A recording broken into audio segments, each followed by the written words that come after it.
આટલા હજારો વર્ષ પહેલા લખાયેલા ગ્રંથોનું આજે શું?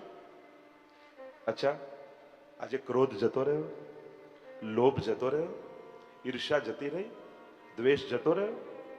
અચ્છા, જતો રહ્યો તો પછીની વાત, પહેલા કરતા આ બધું વધ્યું છે એમ તમને લાગે છે?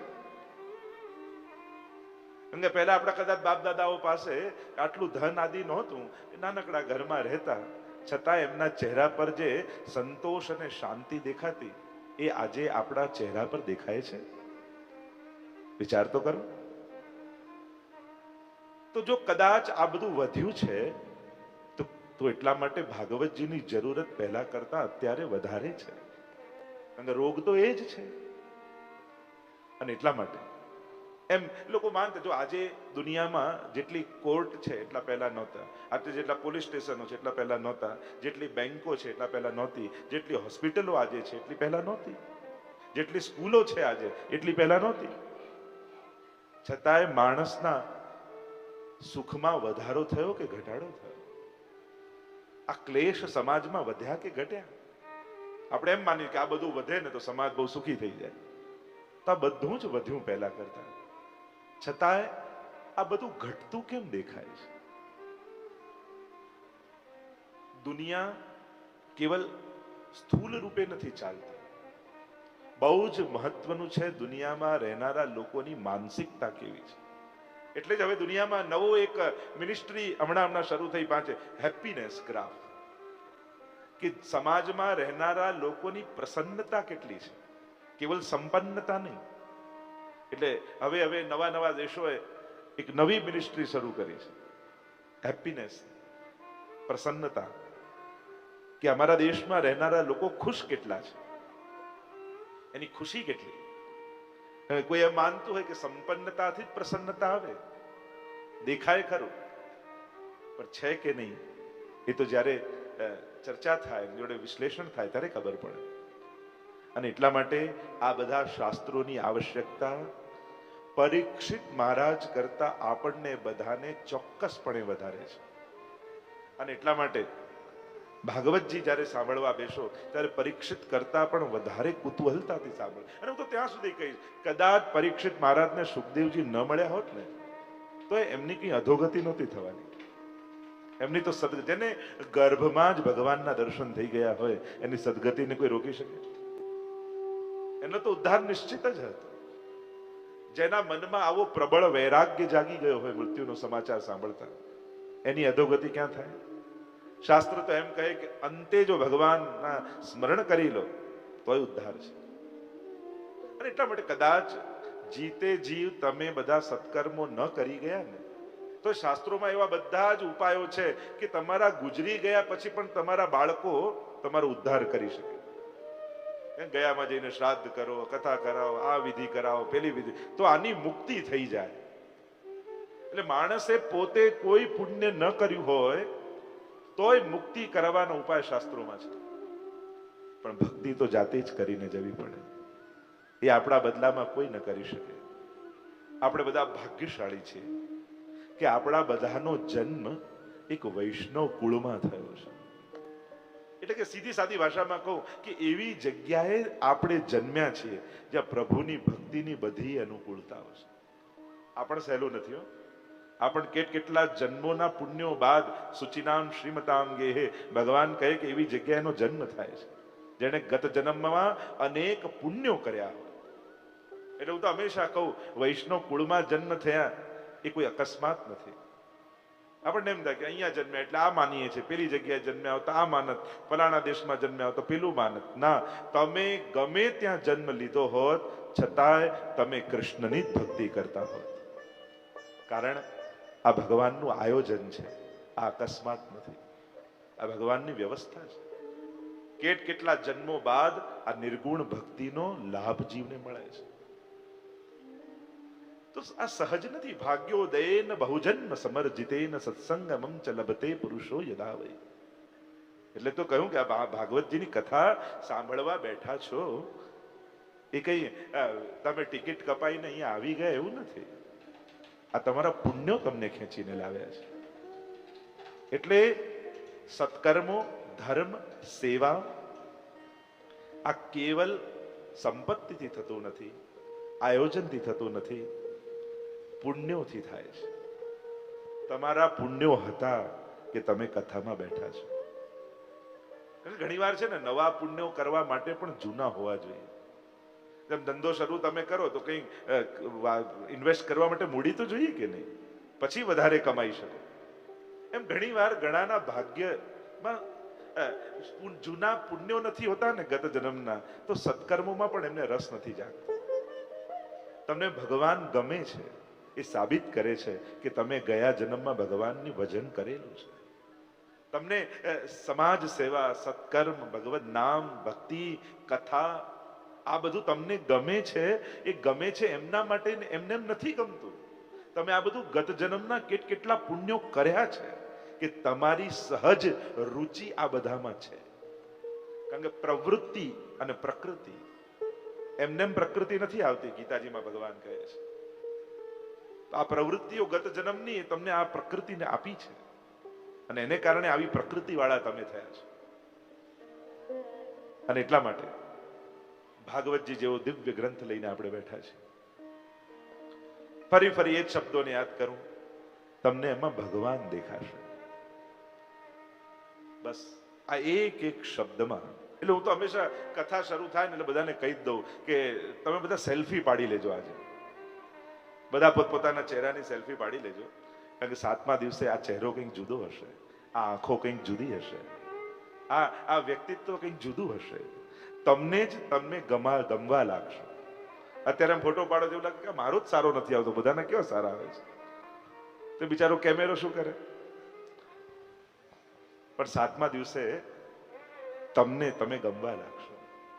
બડે ભાગ માનસ તન પાવા, સુર દુર્લભ સદગ્રંથ હી ગાવા. વિચાર કરો, માણસ ન થયા હોત તો આ કથામાં બેઠા હોત. વિચાર કરો, હમણાં કોઈ પશુ આવે, 10 જણા ઉભા થઈને બહાર નીકળ, મારો ભગાવો, એવું થાય ને? એટલું દ્રશ્ય જોઈને ઘણી વાર એમ થાય કેટલું સારું થયું આપણે માણસ છે. લોકો આપણને ખુરશી આપે છે, પંખા આપે છે, હવે તો કુલર પણ આવી ગયા ને. બસ સરસ. કેવી વ્યવસ્થા કરીને લોકો કથામાં બેસાડે છે. આનાથી, આટલા સાધારણ વાતથી નથી લાગતું તમે માણસ ન હોત તો અહીંયા કોઈ બેસવા દે તમને? સૌથી પહેલા તો કથા બડે ભાગ માનસ તન પાવા. મહાપુરુષોની વાણી છે ને, ઘણી વાર ધીરે ધીરે સમજમાં આવે. આપણા આચાર્યો, સંતો, મહાત્માઓ બધા ગ્રંથોમાં કહી ગયા છે, એમને નથી કહી ગયા. પ્રભુની ભક્તિ તો અતિ દુર્લભ છે. महत संगस्त दुर्लभो अगम्य अमोघश्च, नारद भक्ति सूत्र. नारद जी कहते हैं कि महत का संग, और महत कौन है? प्रभु भी है, संत भी है, कथा भी है, भगवती भी है. ये सब महत है. महताम कृपया यद्वत, महाप्रभु जी कहते हैं महत की कृपा हो. એટલે હું તો ઘણી વાર કહું છું, ઘણી વાર લોકો એમ માને કે જેટલું કર્મ કર્યું છે ને એ પ્રમાણે ફળ મળવાનું. ઘણા લોકો એમ માને કે જેટલું ભાગ્યમાં લખાઈને આવ્યા છે ને એનાથી એક પેની યા એક પૈસો પણ વધારે નથી મળવાનો.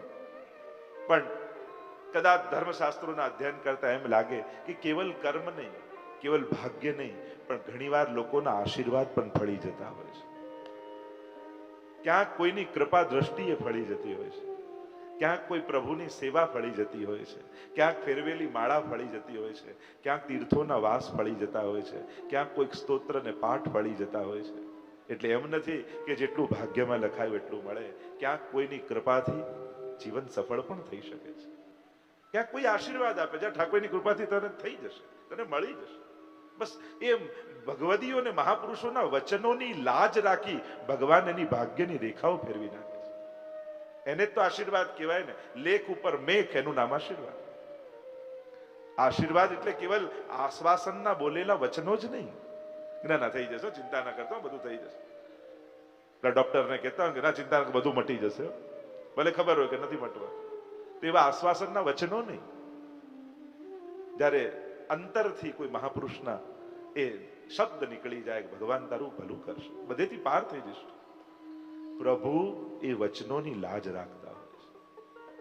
અને એટલા માટે જરૂરી નથી કે કર્મ પ્રમાણે જ મળે, જરૂરી નથી કે ભાગ્ય પ્રમાણે જ મળે. જીવનમાં ઘણા રસ્તાઓ છે. ઘણીવાર તકો કામ કરી જતી હોય. તકો ઘણીવાર ઘણા કાંઈ ન કર્યું હોય તો એને એવા લાભ મળી જાય, એમ થાય કે મેં તો કાંઈ નથી કર્યું તોય મને આવો લાભ. બસ ઠાકોરજીની દ્રષ્ટિ પડી. તો ઘણીવાર તકો અવસરો ફળી જતા હોય જીવનમાં. આપણે બધા જ ભાગ્યશાળી છીએ, ભાગવતજીના સાનિધ્યમાં છીએ. પુરાણની જે વાત કરતો હતો, પુરાણવમ ઇતિ પુરાણમ, જે સદાય નવું છે એ પુરાણ. પણ ભાગવતજી તો મહાપુરાણ છે. જ્યાં 5 લક્ષણ હોય એ પુરાણ. સર્ગશ્ચ પ્રતિસર્ગશ્ચ વંશો વનવંતરાણી ચ વંશાનુચરિતમ ચેતી પુરાણમ પંચલક્ષણમ. અને જ્યાં 10 લક્ષણ હોય એ મહાપુરાણ. એટલે ભાગવતજીમાં 10 લક્ષણ છે. અત્ર સર્ગો વિસર્ગશ્ચ સ્થાનમ પોષણમૂતય મનવંતરેશાનું કથા નિરોધો મુક્તિરાશ્રય. 3જા સ્કંદથી લઈ 12મા સ્કંદ સુધી આ એક દશવિધ લીલાઓમાંની એક લીલાનું વર્ણન છે. જો આ તો ભાગવત સત્સંગ છે. મારા માટે અત્યારે કોઈ નિયમ નથી, કોઈ બંધન નથી, કારણ કે ભાગવતજીનો એક શ્લોક પણ મુક્તિ માટે કાફી છે. સાચું કહું ને તો પૂરેપૂરી ભાગવત તો સુખદેવજીએ પરીક્ષિત નથી સંભળાવી. બોલો, ખરેખર એમ જોવા જાવ તો પૂરેપૂરી ભાગવતજી તો સુખદેવ, કારણ કે એમની પાસે 7 જ દિવસ હતા. જો 15 દિવસનો શ્રાપ લાગ્યો તો આજ ભાગવતજી 15 દિવસ ચાલે, તો મારે 15 દિવસ કથા કરવી પડે, તમારે 15 દિવસ રહેવું પડે. 7 જ દિવસનો શ્રાપ હતો એટલે 7 દિવસ સંભળાવી. એટલે કોણ એવું કહી શકે કે ભાગવતજી સુખદેવજીએ પૂરેપૂરી કહી? કેટલી લીલાઓ રહી ગઈ તે અમારા અષ્ટસખાઓએ પ્રગટ થઈને ગાઈ છે. આ બધી વર્ષોત્સવની લીલાઓ તો ઘણી લીલાઓ રહી ગઈ, તો બધી તો ગાઈ નથી. અને ખરેખર અત્યારના સમયમાં જોવા જાવ ને આપણે કહીએ કે 18,000 શ્લોક કે આ પ્રમાણે, તો એ બી ક્યાં ભાગવતજીમાં ઉપલબ્ધ છે. એટલે ભાગવતજીનો એક શ્લોક પણ કાફી છે. અરે જેને ભાગવત કથા રખાઈ હોય ને અને તમને આમંત્રણ આપે કે આવજો, અને તમે એમ કહો ને બહુ સારું કર્યું, ખાલી આટલું બોલ્યો ને કે તમે કથા રખાઈ, ખાલી અનુમોદન કરો ને તો તમારી મુક્તિ થઈ જાય. એવો પ્રભાવ ભાગવતજીનો છે. ખાલી જેને રખાઈ હોય ને તમને આમંત્રણ આપે અને તમે એમ કરો બહુ સારું કર્યું, તમે કથા રખાઈ, બસ અનુમોદન કરો ને તોય મોક્ષ થઈ જાય. એવો પ્રભાવ આપણે ત્યાં કયો છે. તો વિચાર કરો, જેને રખાઈ હોય, પાછા પોતે સાંભળતા હોય અને પાછા આટલા લોકોને લાભ આપતા હોય, તો એને તો કેવું ફળ ઠાકોરજી આપે. એટલે આ ભક્તિના ફળોની ગણતરી ન થાય. આપણે વાવીએ એક, ઠાકોરજી કેટલી ગણીને આપે છે. એ તો એક બીજના કેટલા કરીને પાછા આપે. આ તો પ્રભુનો સ્વભાવ છે. તો 10 લક્ષણ ભાગવતજીમાં છે. શ્રીમદ ભાગવતજી એ આજની ગાથા છે, આપણી કથા છે. એવું ક્યારેય ન માનતા કે આટલા હજારો વર્ષ પહેલાની કથા, કોઈ ભગવાનની કથા ના. તમારા ઘરે તો ભગવાન ઠાકોરજી બિરાજે જ છે ને, પુષ્ટાયેલા, એમની જ કથા છે. એટલે ભાગવતના ભગવાન જુદા, આકાશમાં રહેલા ભગવાન જુદા, મારા ઘરે બિરાજતા ઠાકોરજી જુદા. આવું જુદાપણું રાખશો ને તો ક્યારે પ્રભુની કૃપા નહીં થાય. આ મારા ઘરે જે બિરાજે છે ને ઠાકોરજી, એ ભાગવતજીના જ પ્રભુ બિરાજે છે. ભાગવત સુધારસ મત કે અપનો पंथ जतायो, तुम शरणागत आयो श्री वल्लभ, तुम शरणागत आयो. ये भागवत का दोहन करके जो नवनीत निकला, वही तो पुष्टि मार्ग रूप से महाप्रभु जी ने हमको दिया, और वही ठाकुर जी की हम सेवा करते हैं जो भागवत में विराजते हैं. तो आप उनकी ही कथा सुन रहे हो जो आपके घर में ठाकुर जी विराजते हैं.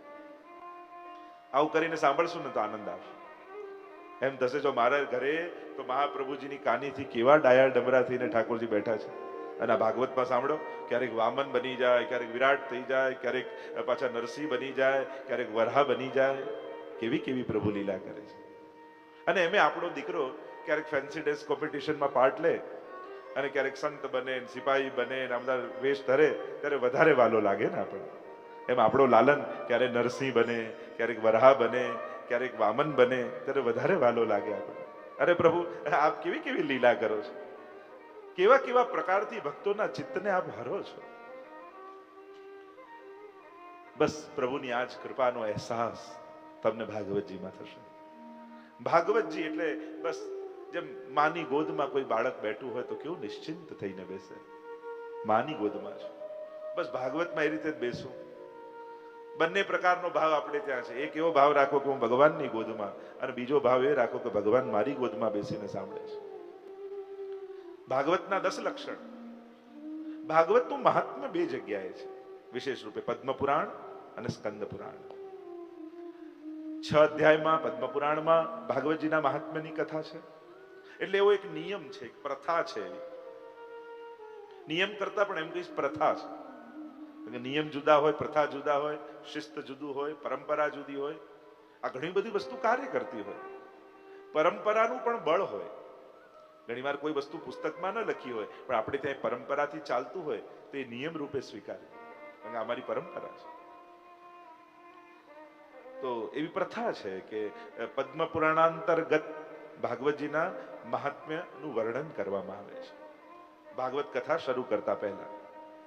તો આ બંને જગ્યા સ્કંદ પુરાણમાં પણ કહ્યું કે આ ગ્રંથ ભાગવતજી છે એમ કેમ માનીએ કે આ અહીંયા જે બિરાજે છે આ ભાગવતજી છે. તમે એમ કહું કઈ રીતે માનો? આપણે તો ઉપર ટાઇટલ વાંચી જઈએ ભાગવત. હવે કોઈ પુઠ્ઠું બદલી નાખે તો, પુઠ્ઠું બદલાઈ જાય તો તમે એને ભાગવત જ માનો? શું આ પુઠ્ઠા ઉપરથી લખેલા પ્રિન્ટ પરથી નક્કી થાય કે આ ભાગવતજી છે?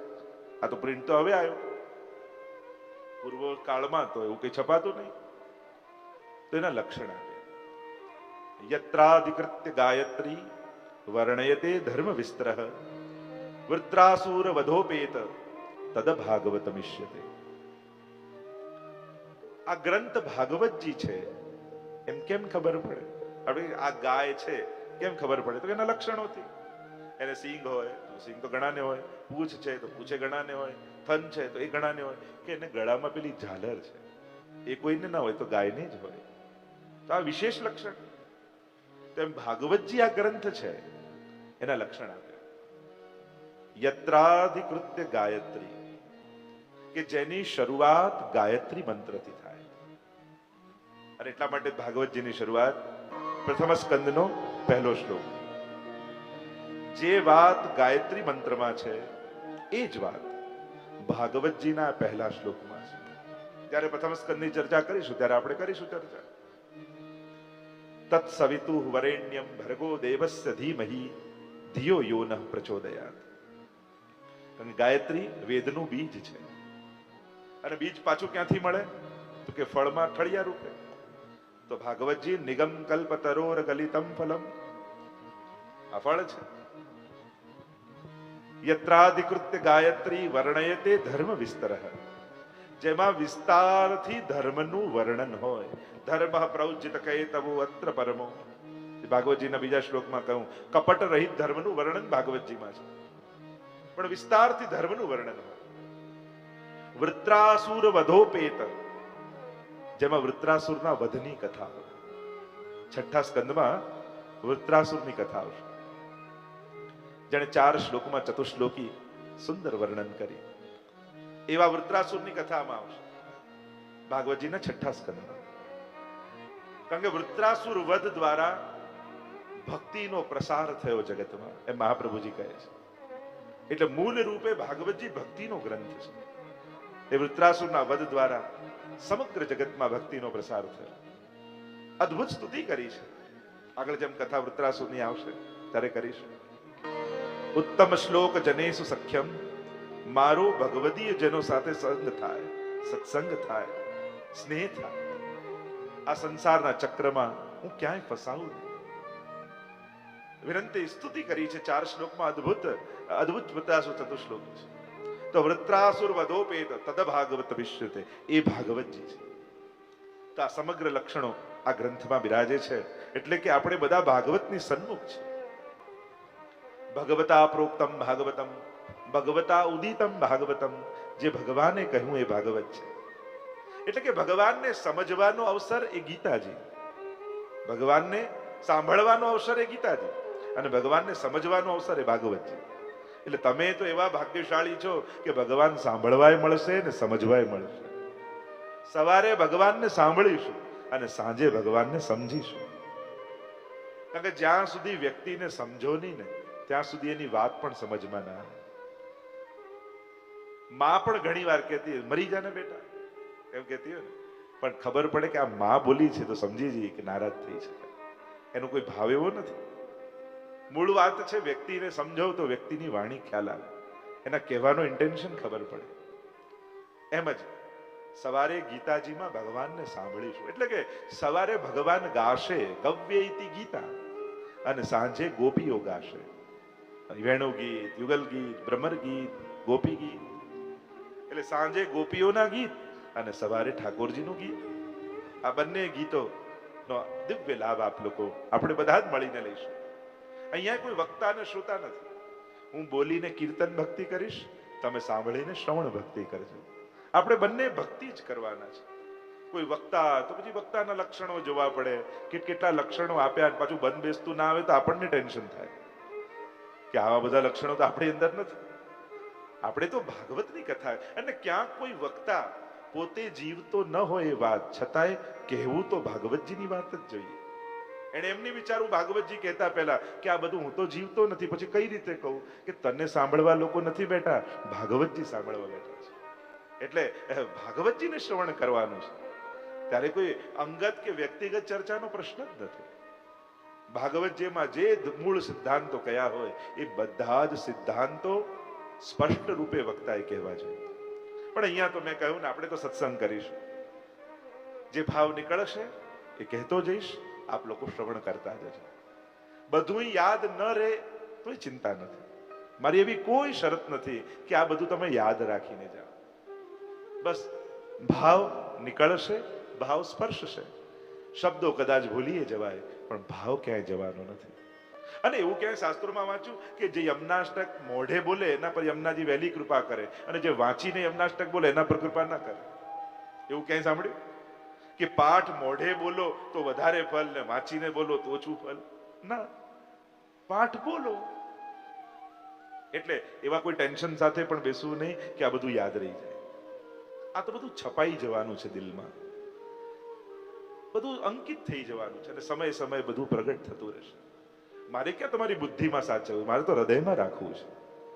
બુદ્ધિની વાત હોય ને યાદ રહે આપણને કે હા ગુખાઈ ગયું, પણ હૃદયમાં વાવેલું હોય ને એ સમય આવે એના ફણગાઓ ફૂટે છે. જેમ ઘણી વાર વરસાદ પડે કેવા ફણગાઓ ફૂટી જાય, આપણને એમ લાગે કોણ વાવા ગયું? હા, પણ બીજ હતા, વરસાદની રાહ હતી. એમ જ કથા એટલે બીજ વાવવાની પ્રક્રિયા. જ્યારે કોઈ એવો કૃપાનો વરસાદ થશે તો વાવેલા બીજો ક્યારે નકામા નહીં જાય, એના તો ફણગા ફૂટવાના જ. અને તમે જોયું છે ઘણી વાર 10-10 વર્ષો કથા સાંભળે થઈ ગયા હોય, કાંઈ ન થયું, 10 વર્ષ પછી અચાનક એ કથાની કોઈ વાત એવી સ્પર્શી જાય કે આખું જીવન બદલાઈ જાય.